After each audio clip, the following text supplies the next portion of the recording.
Hello everyone. तो आज हम लोग सब्स्टिट्यूशन इफेक्ट पे डिस्कशन करेंगे। लास्ट लेक्चर में अभी हम लोग ने इनकम इफेक्ट पे डिस्कशन किया था। ठीक है, let's talk about substitution effect now. What is meaning of substitution effect? So substitution effect में क्या होता है? That means that the change in a quantity और purchase quantity due to change in change in relative price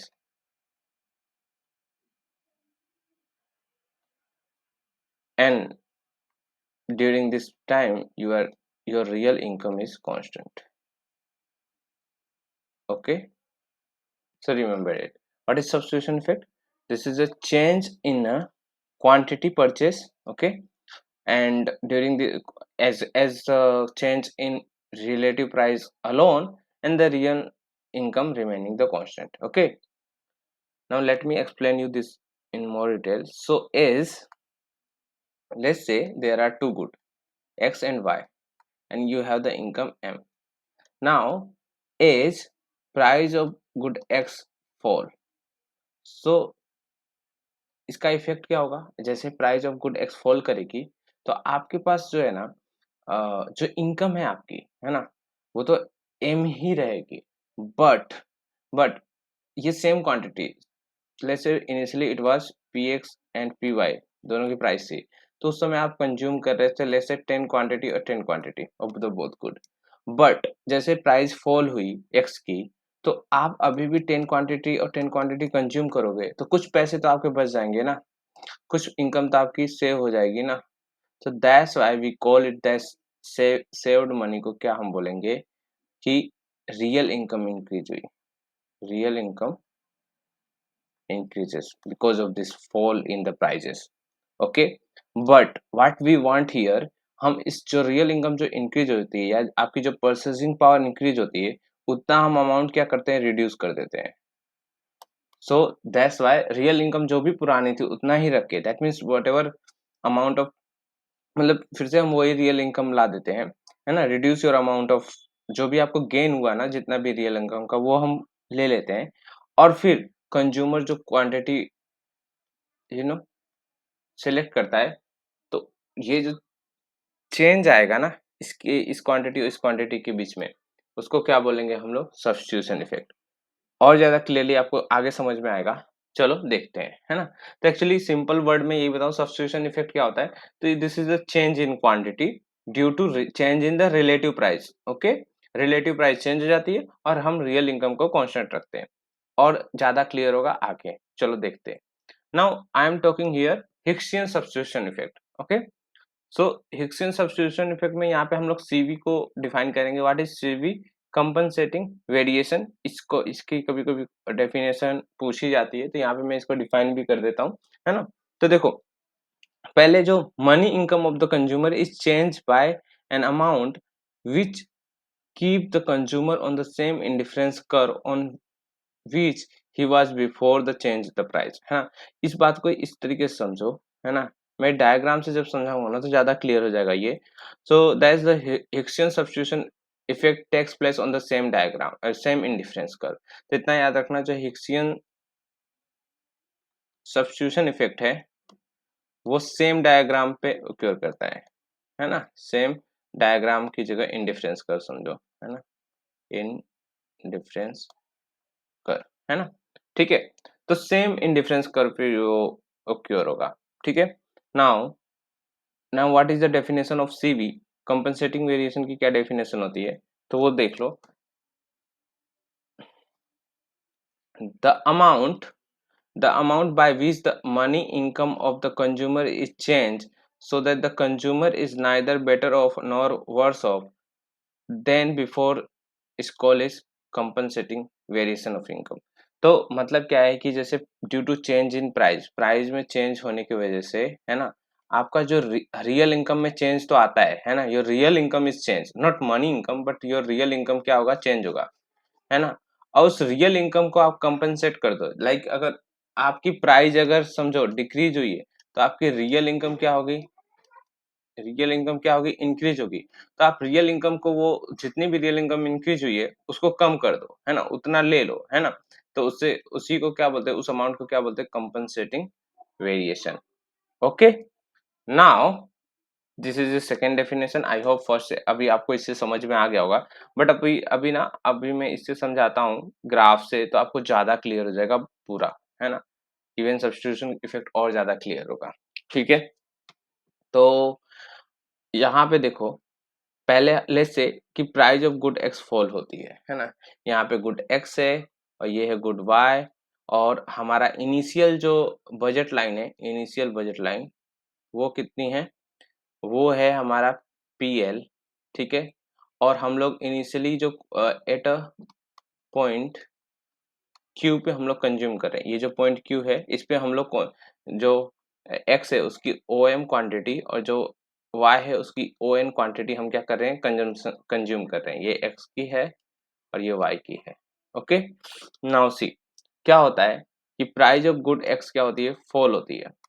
तो price of good x fall होगी तो हमें पता है कि हमारा जो बजट लाइन है वो रोटेट करेगा, और उसमें P Y price of Y जो है वो तो फिक्स है।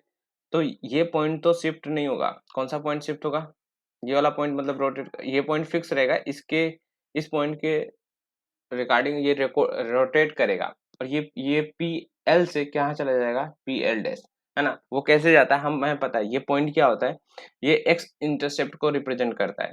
तो एम बाय पी एक्स को, ये एल पॉइंट यही रिप्रेजेंट कर रहा है, P M by P X. Now as the price of P X fall, तो होल वैल्यू क्या होगी, इंक्रीज होगी, जिसकी वजह से ये इधर शिफ्ट होता है, ठीक है। नाउ ये यहाँ पे तो आ गया। Now to find the substitution effect, हमें सब्स्टिट्यूशन इफेक्ट अगर फाइंड करना है तो we reduce the consumer money income by the amount that the cancel out the gain in the real income. अब देखो इसके पास जैसे ये यहाँ पे गया ना, तो हम क्या करेंगे, हम उसकी मनी इनकम को कम करेंगे, यानी इनकम को हम कम करेंगे। और मनी इनकम को कम ऐसा करेंगे कि वो फिर से सेम लेवल का वो क्या करे, गेन पा पाए। क्योंकि देखो यहाँ पे इस ये अगर बजट लाइन को देखोगे तो इसपे जो भी पॉइंट रहेगा ना, तो इससे जो भी आपका आईसी पास होगा उस पे उसको ज्यादा गेन मिलेगा, राइट, है ना। तो हमें अगर सब्स्टिट्यूशन इफेक्ट फाइंड करना है तो हमें ये जो इनकम एक्स्ट्रा इसको रियल इनकम मिल गई है उसको कम करना पड़ेगा। कम करने का मतलब क्या है, ये जो नई बजट लाइन है ना, पी एल डैश, इसी के पैरेलल में हम शिफ्ट करेंगे, है ना। और उतनी इनकम कम कर देंगे, और दूसरी हम लोग बजट लाइन बनाएंगे जो कि यहाँ पे है ए बी के नाम से, है ना, ए बी। देखो जैसे यहाँ पे हमारे पास ए बी हमें मिल गया। अब ए बी जो है वो क्या है, बजट लाइन में हम लोग ने शिफ्ट किया है, तो सिर्फ इनकम को कम किया है ना। यहाँ पे इनकम को हम लोग ने क्या किया है, कम कर दिया है, तो हमें ए बी मिल गई है। अब ये जो जितनी हम लोग ने इनकम कम की है ना, जो चेंज लाया है इनकम में, उसी को क्या बोलते हैं हम लोग, सीवी बोलते हैं, कंपनसेटिंग वेरिएशन, ठीक है। तो उसको और उसको पीए से आप रिप्रेजेंट कर सकते हो। ये जो पीए है ना, इतना अमाउंट कम हुआ है ना, पीए, है ना। तो इससे रिप्रेजेंट कर सकते हो, और इस साइड किससे रिप्रेजेंट कर सकते हो, बी एल डैश से, ठीक है। तो ये आपका सीवी रिप्रेजेंट कर होता है, ठीक है ना। अब देखो ये जो इसकी वजह से अब वो नया जो कंजम्पशन कर रहा है वो क्या कर रहा है, पॉइंट टी पे कर रहा है। तो न्यू कंजम्पशन पॉइंट क्या है, टी है ना। New consumption point at T, उसका नया कंजम्पशन कितना हो रहा है, तो गुड एक्स का वो एम डैश कर रहा है, और गुड वाई का वो ओ एन डैश कर रहा है ना। तो देखोगे तो यहाँ पे गुड एक्स का कंजम्पशन पहले ओ एम था, है ना, अब वो ओ एम डैश हो गया। तो गुड एक्स जो है वो मोर कंज्यूम कर रहा है, और ये जो है कम कर दिया उसने, है ना, वाई लेस, है ना, वाई का कंजम्पशन देखो लेस कम कर दिया, ठीक है। तो ये क्या किया इसने, यहाँ पे गुड एक्स के कंजम्पशन इंक्रीज किया, दैट मीन सब्स्टिट्यूट किया उसने, ठीक है। गुड वाई की जगह उसने गुड एक्स ज्यादा कंज्यूम करना शुरू किया। तो वो उसी को इन्होंने ऐसे बताया है कि good consumer rearrange their purchases and buying more of the new cheaper good X and less of the relative more expensive good Y. क्योंकि गुड वाई है ना रिलेटिवली एक्सपेंसिव लगेगा, जैसे इसकी प्राइस कम हुई गुड एक्स की, तो उसको कम वो बाय करेगा, और वहीं पे वो गुड एक्स को ज्यादा बाय करेगा, ठीक है। तो जो जो ये है ना मूवमेंट है from the point Q to T, ठीक है, जो मूवमेंट है from the point Q to T, इसी को क्या बोलते हैं हम, सब्स्टिट्यूशन इफेक्ट, है ना। तो movement along the same indifference curve from the initial equilibrium point जो हमारा Q है to the new equilibrium point जो कि हमारा T है रिप्रेजेंट द सब्स्टिट्यूशन इफेक्ट। तो ये जो है ना, ये क्या रिप्रेजेंट करता है? सब्स्टिट्यूशन इफेक्ट रिप्रेजेंट करता है। आई होप सब्स्टिट्यूशन इफेक्ट आपको बहुत अच्छे से समझ में आया होगा, है ना? तो इसमें कुछ नहीं है, इसमें ठीक है, आई होप ये समझ में आ गया होगा। नेक्स्ट देखो इसमें क्या है, कुछ एक रिजल्ट है कि जब है ना ये इन डिफरेंस कर्व की कॉन्वेक्सिटी लेस हो, so less convexity of indifference curve, that means greater substitution effect। ठीक है, तो अगर लेस आईसी होगी मतलब इंडिफरेंस लेस कन्वेक्सिटी होगी अगर इंडिफरेंस कर्व की, तो greater indifference curve greater substitution effect होगा। जबकि आप यहाँ से देख सकते हो ये जो आपका ये कर्व किसका है, ये परफेक्ट सब्स्टिट्यूट का है। परफेक्ट सब्स्टिट्यूट जो कर्व होता है उसका इंडिफरेंस कर्व ऐसा ही होता है, स्ट्रेट लाइन होती है ना? तो वहां पे कन्वेक्सिटी इसकी लेस है बट इसका सब्स्टिट्यूशन इफेक्ट हाईएस्ट होगा, है ना? और जहाँ पे कन्वेक्सिटी कुछ होगी, जैसे ऐसा कुछ कर्व होगा, तो वहां पे सब्स्टिट्यूशन इफेक्ट क्या होगा? कम होगा। सिंपल सी बात है। नाउ यहाँ पे एक और कॉन्सेप्ट बताया जाता है कि सब्स्टिट्यूशन इफेक्ट जो होता है ना, वो क्या होता है? ऑलवेज नेगेटिव होता है, always negative. Now why always negative? जैसे देखो, प्राइस अगर फॉल हुई तो एक्चुअल में क्या होता है, जो क्वांटिटी डिमांड है वो क्या हुई? एक्चुअल में इंक्रीज हुई ना। तो जैसे प्राइस ऑफ पीएक्स यहाँ पे फॉल हुई तो क्वांटिटी डिमांड ऑफ क्यूएक्स इंक्रीज हुई, तो इसलिए हमेशा सब्स्टिट्यूशन इफेक्ट क्या होगा? नेगेटिव रहेगा। तो उसी बात को यहाँ पे एक्सप्लेन किया गया है कि fall in the relative price of a commodity always leads to increase in the quantity demand due to substitution effect, and this is the reason why substitution effect is always negative. Okay, तो I hope आपको यहाँ पे substitution effect समझ में आया होगा, है ना? उसका ग्राफ मैंने एक्सप्लेन किया। फिर आपको इसमें ये समझ में आएगा कब सब्स्टिट्यूशन इफेक्ट ग्रेटर होगा, कब उसका इम्पैक्ट कम होगा, based on the convexity of the indifference curve.